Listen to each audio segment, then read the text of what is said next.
Hello everybody, this is the John Crow, and in this GameMaker Point 8 tutorial I wanted to cover the concept of using presets in conjunction with some of the new visual effects and the animated behaviors or decorations that we have access to. So the reason I wanted to do this is I wanted to be able to create like a schooling fish, which is easy enough to do in earlier versions of the GameMaker, but what wasn't so easy was to add things like the effects to them. So I've got bubbles coming off of them, I've got some speed lines coming off of them as well. And I think it just helps to, I don't know, just integrate the characters a little better into their environment. I'm always big about the environment playing a character. It's an essential character to the story to help move the story along. And so attention to detail in little areas like this can really make your games feel a lot more lived in. So that's what we're going to cover today: presets, visual effects, and yeah, we'll see where we go from there. I'd also like to have a visual effect under my character. You can see the character itself is not really giving me any bubbles or integration with the environment, and we can do that as well. There's a little bit of a bug that needs to be ironed out with them, but I think I'll cover that as well. So let's tab out of this and let's get started on the actual schooling of fish. I'm going to build this on land first and then migrate it under the sea to steal a line from The Little Mermaid. I'm going to take a couple of fish that I've already built myself. So I've got these little parrotfish. Parrotfish are important to the ecology of Jamaica, and obviously a lot of other marine reefs around the world, because they actually eat the sand and they digest the sand and they kind of process sand. So without parrotfish, beautiful white sand that we get down in the Caribbean just doesn't really have a chance without these little ones, and they're being overfished right now. And nonetheless, I'm going to apply a behavior to them. I'm going to use the synchronized behavior because this is a multiplayer hub I'm building.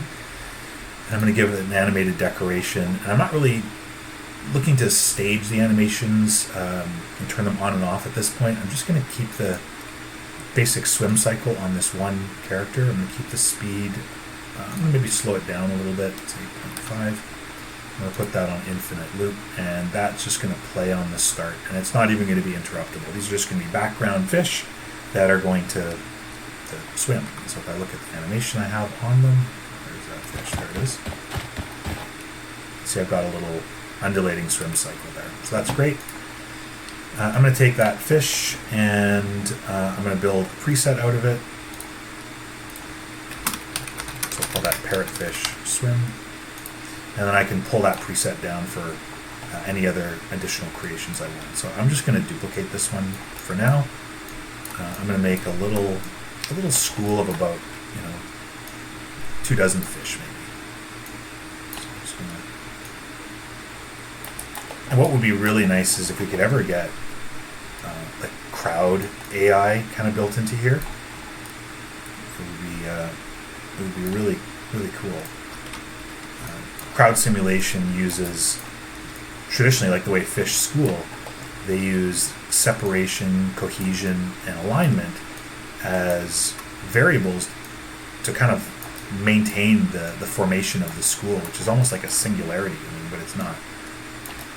Or a singular organism, but it's not. Right, so let's say those are my fish schools. I'm going to duplicate that one, let's put it over to there.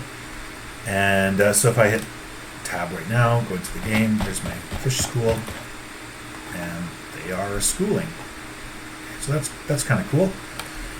What I'd like to do is turn off their collisions, because I might want to be able to swim through these, and they're quite a big block, and that's probably not going to be too handy to have them as a big collider, unless that's part of the game or part of the experience. I'm just going to give them a tag as well too, parrotfish. And in order to get them to move together, we're going to want to drop some kind of a parent on them with a platform. So I'm going to go and look up my 4-voxel picker. I'm just going to grab that. It's nice and small. And on its Z axis, I'm going to go and add a behavior to it. We're going to add the multiplayer platform. And I'm going to set it to be like 60 60 blocks, and I'm going to have the fish travel fairly slowly. They're not going to wait when they get to the end. I'm going to have them travel at, let's say, 0.9 blocks per second, and if I edit that, I'm also going to make them look at their destination.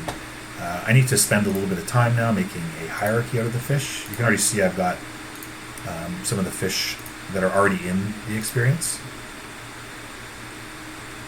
One thing that can be useful when you add these assets here, I'm just going to call this one parrotfish as well. So I can actually just do a search for parrot. And it should be down at the bottom. There's my 4-voxel picker. And I'm just going to delete these ones. I'm just a bit lazy right now. I don't want to have to drag through the hierarchies, so I'm just going to delete my other presets. There we go. And I'm just going to parent them together. So the fish are going to get attached. And actually, let's take that 4-voxel picker. I'm going to put it in the middle of the school here. I'm going to turn off collisions on it, and I'm going to make it invisible as well. And then I'm going to parent the fish to the picker.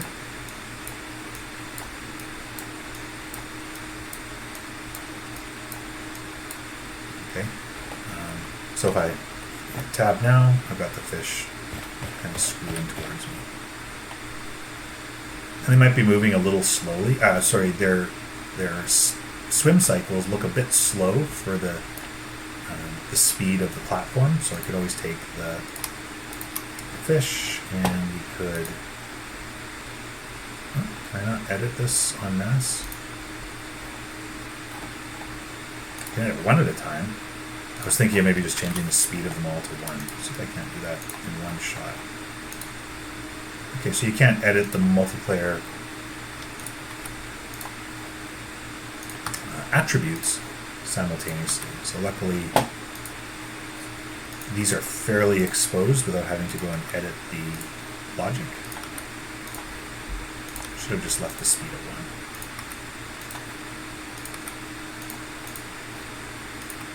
Okay, so let's get our timing right again. That looks a lot better now. The speed at which the undulation is happening is working for me. The next part of this is going to involve the logic asset. So for that one, we're going to go into clear my filter for the logic asset. And we can just grab the pre-built logic VFX asset or construct a logic asset and add the appropriate behavior to it through the synchronized type. And we're going to find it at the very bottom. So in this case here, I'm going to move my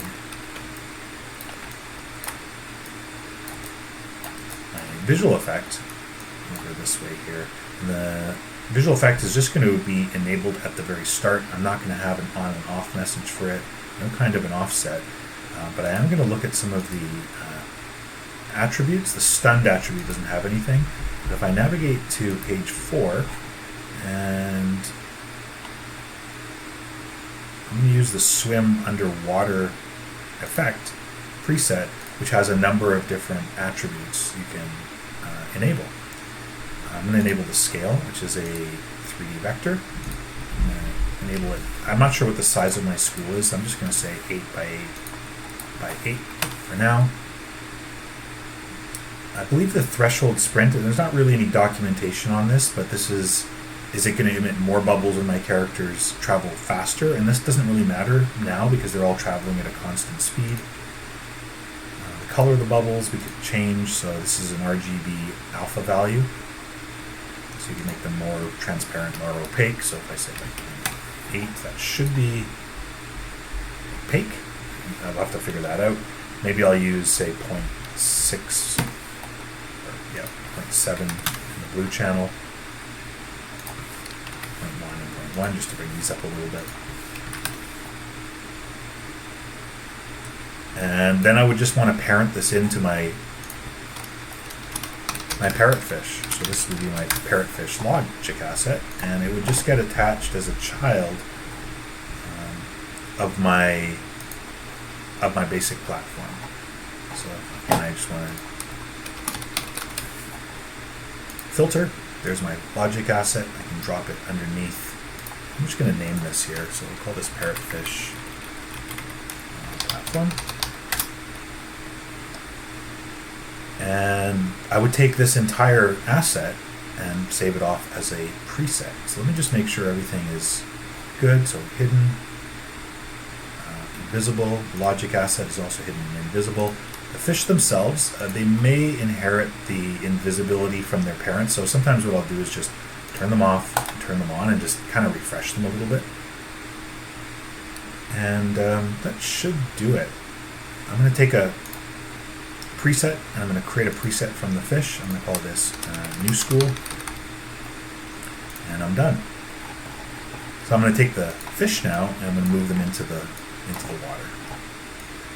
And unfortunately we can't use the predators or the prey at this point. They just kind of get frozen underwater, so it's a bit unfortunate, but this will work in the meantime.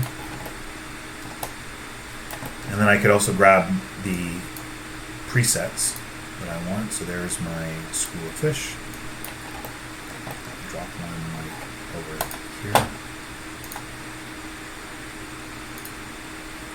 Flip it around. So that's my logic asset. Where's my platform?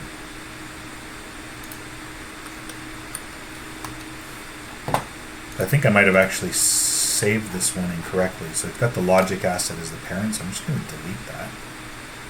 I'm going to select my platform again. Just figure this out. Yeah, so my platform is the parent. I'm just going to overwrite that preset.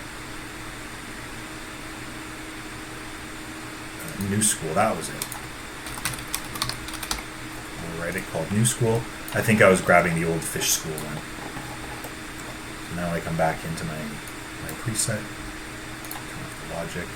There it is, new school. Let's drop it on this side.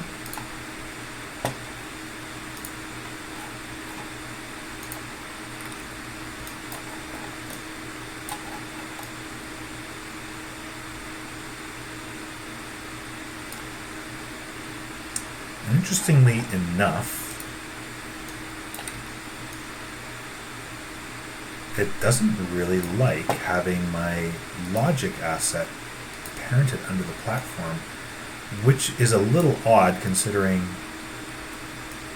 There's my school of fish.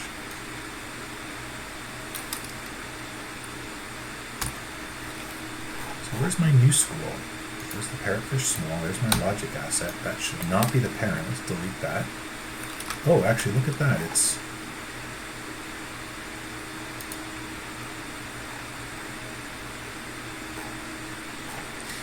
bringing in my assets and the fish.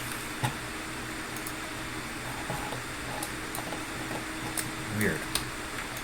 Again, this could be this is likely an issue with the way the game maker updates are still a little buggy.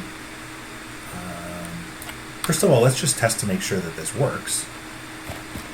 So I'm just going to dive in, swim.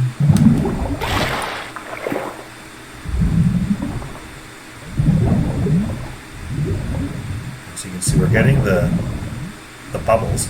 Notice the actor. We're going to have to change that. We're going to come back into our bubbles preset here. It's there.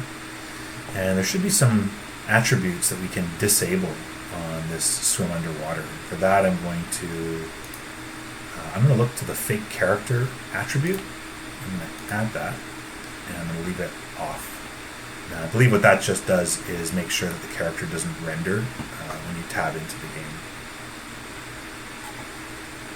Again, I should be able to just take that platform. I should be able to preset it. I'm just going to try creating I'm going to overwrite this. New school. School. Just sort of as a counter to that, before I actually recorded this video, I actually had, was it the school fish? Yeah, I had this school fish, and this one, again, uses that same formula, and it seems to be working fine. So I'm not sure what's happening right now with my parrotfish platform parented to the logic asset, where the logic asset is a child. In fact, if you look at the one that I built, The hierarchy is a little different. So if I grab that, where is that? If I grab that school fish, you can see I have the platform where the logic asset is a child, and then the fish are children of the logic asset. So I suppose I could try rearranging it like that. But let's give it a whirl first and see if it works. So my new school preset. There we go. Okay, so it was just a little bit of a bug. And now when no, again, it's using the same thing. It's unparented. Oh, no, there it is. There's my new school asset. Okay, so let's take that 180 degrees. Let's move it into the water. Can I just hit? No, that doesn't work. I was trying to hit the end key. Remember, that'll just drop an asset right onto the surface. But in this case, it doesn't seem to work. So I'm going to let's hit tab to jump into the game and see how this does. There's our fish. So we've now lost the fake character, and they're hard to see because they're blue, but they are showing up here. So this might be an opportunity to go in and change out the colors, kind of maybe make them maybe less transparent or less blue. The blue doesn't really show up that well. I think a lighter color would. Again, very easy to change that. So I think maybe working with the presets, we can do that out here. Grab my new school, pull it up, look into my browser. So there's the new asset. There's the logic asset. And I think I'm just going to get rid of the color attribute and leave it at the default. And let's also add in maybe, not the threshold sprint, but the spawn count multiplier. I'll add that. Let's add in like 15 bubble particles. You can resave the preset. In fact, I'll just steal the name from here. Go to the preset. New school, overwrite it for the same name. And I could just take this one and move it back into the water. I could replace this one here. So I could go and find here it is, the new school one there. Delete it. Bring my new one in. Flip it around and then drop it. Okay, let's see how this one works. So my lighting should be a lot better on the bubbles. And already, you can see that makes a big difference. And so I've got a nice bubble system following behind my fish, so that we could put static ones down here for maybe like little clams and things like that are under the water. But now we've got like a functional preset to add to schooling. So that's kind of cool. You can see it works. This one's still using the blue one because the presets don't update in the level themselves, so I would have to go and change this one as well. As far as the avatar goes, that one could be fairly easy as well, but I think I'll save that one for a separate tutorial, as this one's getting on to about 20 minutes now. So there we go. I've got the presets to help develop a visual effect for schooling fish when you're using the new swimming feature in the Sandbox. Let's finish this off by jumping back in again.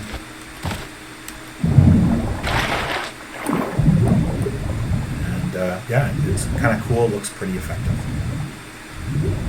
Anyways, hope that helped a little bit for people looking to expand some of the functionality in their experiences. My name is the John Crow, and I will talk to you all very soon. Have a good one.